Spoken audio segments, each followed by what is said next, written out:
तुमने घर के अपने पिताजी से पैसा लाते हो बनाने के लिए? तुमने राशन काटा है तो पिताजी ने क्या बात है?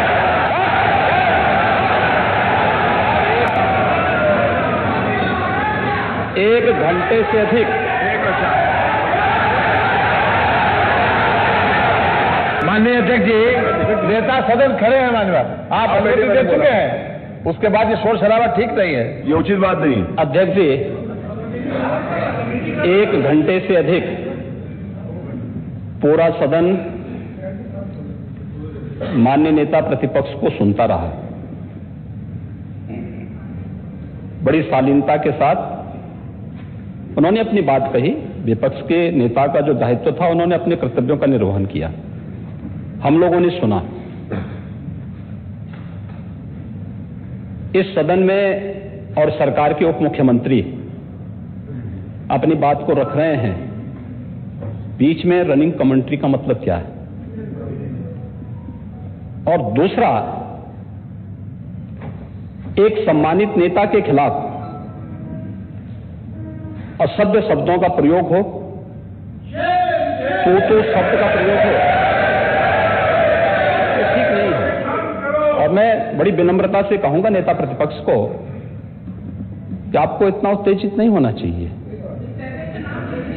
देखिए, सफाई की बात नहीं कर रहा हूं मैं, सवाल सफाई का नहीं है। देखिए, हम लोग भी जो विकास कार्य करा रहे हैं, या आपकी सरकार के समय जो विकास कार्य हुए होंगे, ये हमारी ड्यूटी थी। सरकार होती है और हर सरकार को अपनी उपलब्धि को कहने का अधिकार है। माननीय उप मुख्यमंत्री जी ने बिल्कुल सही कहा कि विकास, आपने कहा, आप विकास की जब चर्चा हुई तो उन्होंने जो बातें कही बिल्कुल ठीक ढंग से की थी। आपके यहां के दूसरे नेता या जब माननीय उप मुख्यमंत्री का यहां पर भाषण संपन्न होता, उसके बाद अपनी बात आप लोग कह सकते थे। लेकिन देखिए, मैं कल भी देख रहा था, कल माननीय वित्त मंत्री जब यहां पे जवाब देने के लिए खड़े हुए,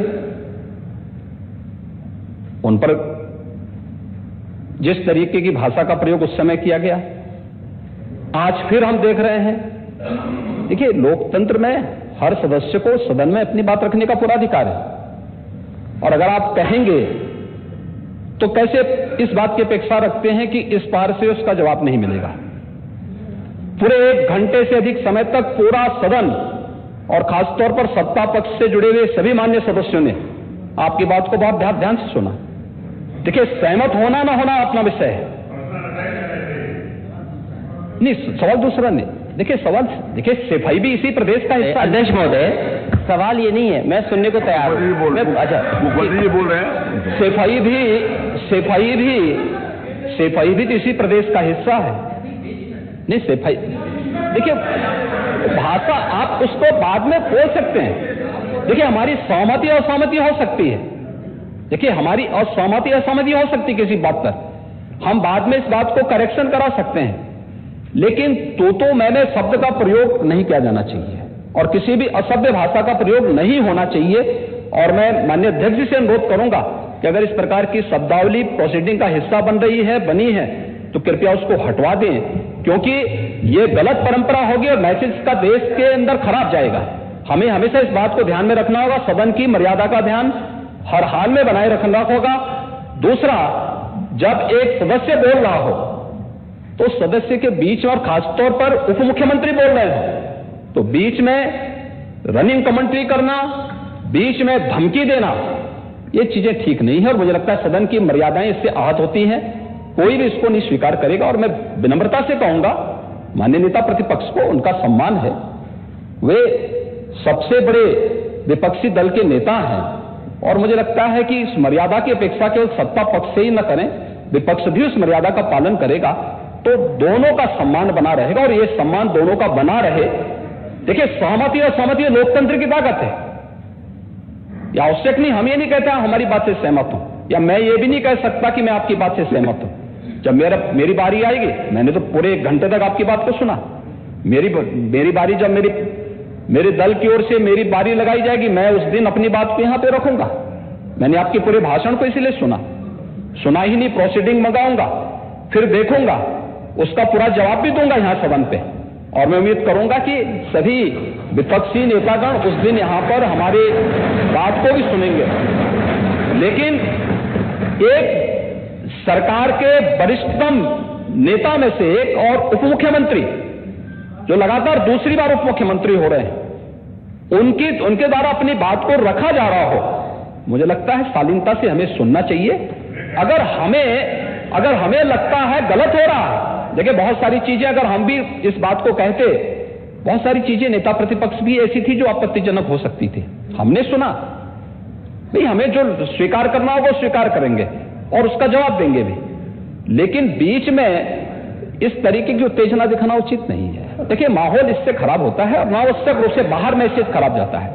हमारे बारे में टिप्पणियां होती हैं, सदन के बारे में टिप्पणी होती है, हर एक सदस्य की मर्यादा भंग होती है और सदस्य की इसका सम्मान बाहर तार तार होता है, पब्लिक में इसका मैसेज खराब होता है और इस प्रकार की शब्दावली का प्रयोग न हो। और अगर ये तो शब्द का प्रयोग हुआ है तो मैं आपसे अनुरोध करूंगा कि कृपया इसको सदन की प्रोसीडिंग का हिस्सा कतई न बनाने दिया जाए, क्योंकि ये आने वाले समय में नजीर बनेगा।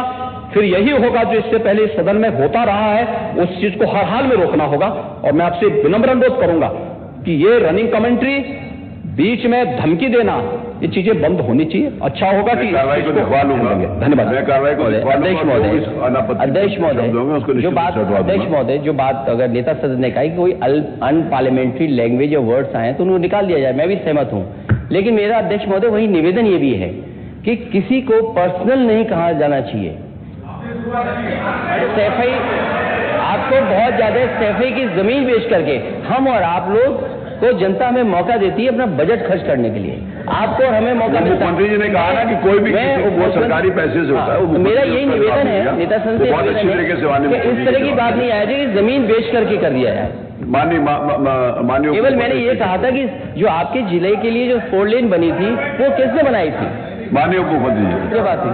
माननीय सब लोग ध्यान सुने, सब लोग बीच में माननीय अध्यक्ष महोदय, बीच में जो भी अनुपस्थित हो, मैंने कहा जो कुछ भी हो। माननीय अध्यक्ष महोदय, मैं बीच में जब मैंने अपना भाषण कर रहा था उसमें नेता प्रतिपक्ष खड़े होकर के क्या कहे, शोर शराबे में बात सुन नहीं पाया। लेकिन जो मेरे कहने का एकमात्र तात्पर्य है कि उत्तर प्रदेश की जनता की सेवा के लिए जनता ने आपको नकार दिया है और भारतीय जनता पार्टी को लगातार स्वीकार किया। आपको ये 5 साल सत्ता में नहीं रहे, आगे 5 साल के लिए फिर विदा हो चुके हैं। 2027 में चुनाव आएगा, मैं तो यह मानता हूं कि फिर कमल खिलेगा, फिर आपका अभी कोई भविष्य इस समय नहीं है। लेकिन सड़क किसने बनाई है, एक्सप्रेस किसने बनाया है, मेट्रो किसने बनाई है? जैसे लगता है आपने सैफई की जमीन बेच करके ये सब बनवा दिया है। तुमने घर के अपने पिताजी से पैसा लाते हो बनाने के लिए? तुमने राशन बांटा